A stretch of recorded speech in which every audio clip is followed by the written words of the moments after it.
kami sudah mengajukan nota pembelaan. Nota pembelaan kami bagi menjadi 3 karena sesuai dengan pasal 60 Undang-Undang SPPA, maka kami tim penasihat hukum mengajukan sendiri. Orang tua dari anak AG juga membacakan pledoinya sendiri yang disusun sendiri, sama anak tadi menyampaikan sebagaimana perasaannya terhadap persidangan dan perkara ini. Dia juga menyampaikan selalu dan mengulang-ulang terkait doanya terhadap anak David. Nah, lebih itu.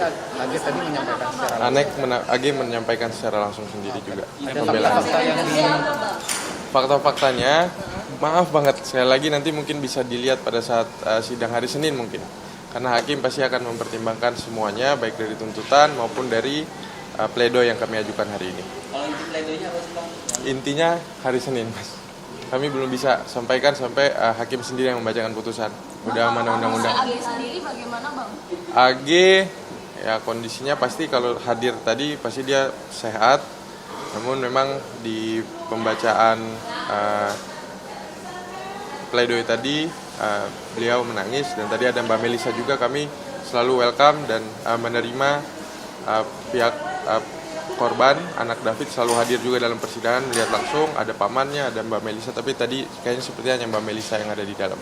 Nah, lebih itu. Tapi intinya salah satu dari pledoi itu menyebutkan kalau permintaan maaf kepada pihak korban. Pasti, itu baik dari orang tua, dari kami juga tim PH mendengar prihatin dan memohon maaf terhadap keadaan yang menimpa anak David.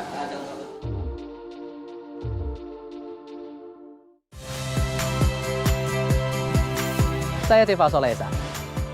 Saksikan program-program Kompas TV melalui siaran digital, pay TV, dan media streaming lainnya. Kompas TV, independen, terpercaya.